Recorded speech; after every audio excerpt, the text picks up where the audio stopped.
Assalamualaikum warahmatullahi wabarakatuh. Halo semuanya, perkenalkan nama saya Faisal Aji Wibowo dari Microsoft Data and Artificial Intelligence kelas TAI 3. Di sini saya akan presentasikan hasil capstone project-nya saya, yaitu bertemakan Mari Bisnis dengan judul Eksplorasi Data dan Analisis Harga Rumah di suatu kota di wilayah King County, US. Baik, langsung saja.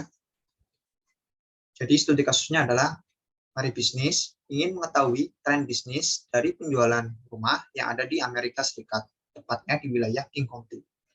Nah, harapannya Mari Bisnis ini dapat memprediksi harga suatu rumah dan melakukan pemetaan terhadap sebaran data yang ada. Sebelum melakukan proses persebaran data, langkah yang harus dilakukan terlebih dahulu adalah memprosesnya terlebih dahulu untuk membuat sebuah model machine learning. Nah, proses ini diawali dengan mengambil dataset dan mengimportnya ke dalam Azure Machine Learning terlebih dahulu. Kemudian setelah itu membuat compute untuk train model machine learning. Kemudian setelah itu train model machine learning dengan menggunakan pipeline. Kemudian setelah melakukan train model machine learning, kemudian hasil dari train model tersebut kita akan ekspor dalam bentuk file CSV yang nantinya akan digunakan untuk visualisasi data dengan Power BI. Demonstrasi Azure Machine Learning Studio. Oke, langsung saja kita menuju demonstrasi. Seperti yang sudah saya jelaskan tadi, langkah pertama yaitu mengimport dataset terlebih dahulu. Nah, di sini saya sudah mengimport datasetnya, yaitu Mari Bisnis Rumah. Ya, ini saya namakan dengan Mari Bisnis Rumah.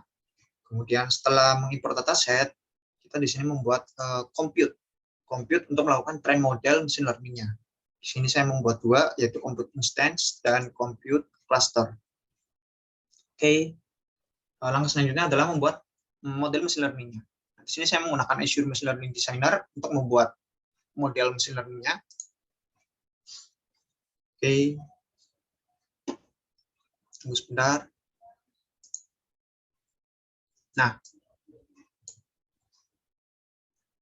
di sini hal yang pertama saya lakukan adalah memilih kolom di dalam dataset yang sudah saya import tadi. Nah, di sini saya tidak memilih semua kolom datasetnya, jadi hanya beberapa saja yang saya pilih. Ada 12 kolom yang saya pilih, yang nantinya akan saya gunakan sebagai untuk visualisasi dan melakukan normalisasi dan melakukan train model. Kemudian langkah selanjutnya adalah pembersihan data. Nah, tujuan dari pembersihan data ini adalah untuk mencegah barangkali ada data yang miss. Jadi untuk menghindari hal-hal tersebut, saya melakukan pembersihan data. Kemudian setelah dilakukan cleansing data, kemudian langkah selanjutnya di sini saya menggunakan edit metadata. Nah, di edit metadata ini saya menentukan fitur yang akan digunakan sebagai normalisasi, gitu, yang akan dinormalisasi. Nah, di sini saya membuat atau menentukan fitur yang sudah ditentukan tadi, ada 12 kolom. Setelah itu saya lakukan normalisasi. Nah, namun di sini saya juga mengkonvert hasil CSV-nya dari hasil data set yang sudah dibersihkan tadi. Nah, tujuannya ini nanti akan digunakan untuk visualisasi juga. Setelah dilakukan normalisasi, kemudian langkah selanjutnya adalah split data. Setelah itu kemudian melakukan train model machine learning-nya. Nah, di sini saya menggunakan model atau algoritma decision tree regression untuk melakukan prediktif harga rumah ya. Nah, di sini saya menggunakan variabel target, yaitu harga, price. Kemudian setelah melakukan train model, kemudian langkah selanjutnya adalah menampilkan skor modelnya. Nah, setelah menampilkan hasil skor modelnya, kemudian di sini saya langkah selanjutnya adalah mengevaluasi modelnya. Oke, langsung saja kita buka.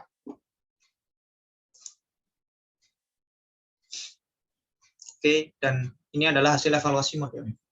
Jadi bisa kita lihat bahwa nilai mean absolute error-nya sebesar 70.562. Kemudian dengan nilai koefisien yaitu 0,87. Nah, di sini terlihat bahwa nilai R-square dengan 0,87 ini berarti makin mendekati 1 itu, maka hasilnya akan semakin baik. Namun jika sebaliknya hasilnya makin kecil, maka hasil machine learning tersebut atau algoritma yang digunakan kurang bagus gitu. Nah, di sini juga terlihat mean absolute error-nya itu sebesar 70.562. Nah, ini maksudnya adalah semakin nilai rata-ratanya itu mendekati nilai dari aktualnya atau price aktualnya atau dari rata-rata harga aktual price-nya, maka akan semakin bagus. Kemudian saya akan demonstrasikan visualisasinya di dalam Power BI. Nah, ini adalah hasil dari visualisasi yang sudah saya buat dan sudah saya publish di dalam Power BI Service. Nah, di sini dapat terlihat bahwa ada jumlah rumah berdasarkan wilayah dan pemandangan, kemudian ada jumlah rumah berdasarkan wilayah dan kondisi bangunan. Kemudian di sini juga tertera harganya dan jumlah persentase berdasarkan tahun dibuat. Nah, di sini saya akan menjelaskan nih, maksudnya apa sih dari hasil visualisasi yang kita dapat ini. Nah, jadi, ini contoh ya. Di sini saya sudah memilih beberapa kode pos atau zip dari wilayah yang ada di King County. Nah, di sini salah satunya nih, saya memilih kode zip dengan 98006. Nah, ternyata di dalam kode zip wilayah tersebut terdapat jumlah 389 rumah dengan pemandangan yang normal. Artinya mungkin pemandangannya itu ya biasa-biasa aja gitulah. Atau mungkin ya di keramaian kota gitu. Kemudian di sini ada sekitar 84 total rumah dengan pemandangan yang menarik gitu. Artinya mungkin rumah tersebut itu rumahnya di tepi pantai atau mungkin dengan pemandangan di perbukitan dan lain sebagainya. Nah, kemudian terlihat juga ada 25 rumah dengan pemandangan yang cantik. Nah, kemudian selanjutnya di sini juga terlihat ada 201 rumah dengan kondisi bangunan yang bagus. Dengan kode zip yang sama ya, yaitu 98006. Kemudian ada 228 dengan kondisi bangunan rumah yang normal. Ya, artinya ya kondisi bangunannya ya normal-normal aja gitu, masih bagus, masih oke. Nah, kemudian di sini terlihat juga total rumah ada dua dengan kondisi yang buruk. Mungkin ini agak kecil ya. Oke, saya besarkan terlebih dahulu.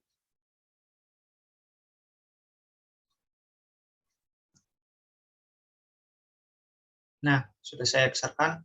Nah, jadi terlihat nih ada 2 rumah dengan kondisi bangunan yang buruk ya. Artinya mungkin ya sudah tidak layak huni dan perlu direnovasi dan lain sebagainya mungkin.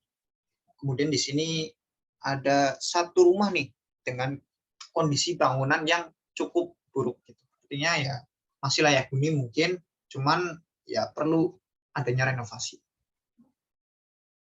Oke, selanjutnya saya akan melihat insight lain yang bisa saya dapatkan dari dataset ini.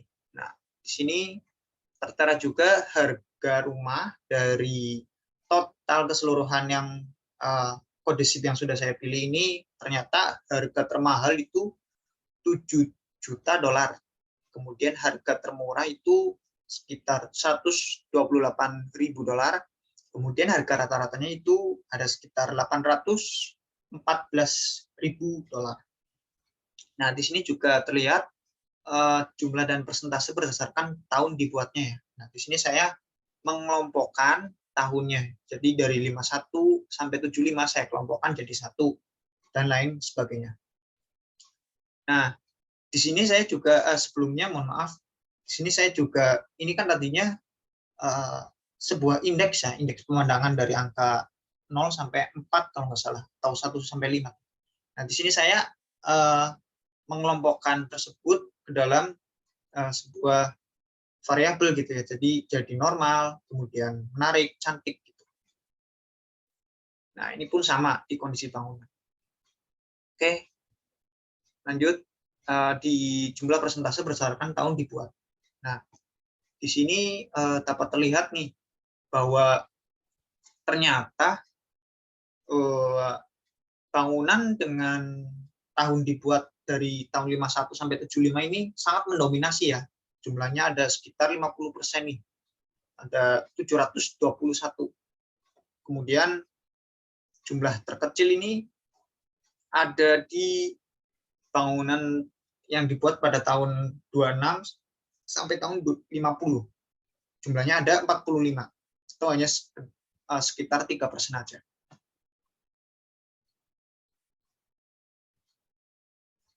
Oke, selanjutnya saya akan melakukan prediksi ya. Setelah saya selesai melakukan eksplorasi, kemudian saya akan melakukan prediksi nih. Tujuannya ya, saya ingin mengetahui nih harga suatu rumah di wilayah tertentu. Gitu. Nah, di sini saya sudah memilih ya kode SIP atau kode pos dari wilayah yang ada di county. Nah, misalnya di sini saya memilih wilayah dengan kode SIP 98023. Nah, ternyata dengan kode pos yang sudah saya pilih ini, kemudian saya memilih luas bangunannya itu adalah 1.500 meter persegi. Jadi luas bangunan ini adalah luas yang digunakan untuk tempat tinggal ya. Kemudian dengan jumlah kamar tidur tertentu gitu. Nah, di sini jumlah kamar tidurnya ada 3. Kemudian tipe kamar mandinya di sini saya nggak terlalu memikirkan. Jadi saya pilih semuanya. Kemudian dengan kondisi bangunan yang normal, pemandangan yang ya normal juga. Kemudian di sini saya juga tidak memikirkan tahun bangunan tersebut dibuat. Ternyata hasil yang didapatkan total ada 2 rumah di wilayah tersebut. Dan dengan perkiraan harganya adalah sebesar $1.400.000 sekian. Oke, baik. Mungkin itu saja yang bisa saya sampaikan. Kurang lebihnya mohon maaf. Akhir kata, wassalamualaikum warahmatullahi wabarakatuh. Terima kasih.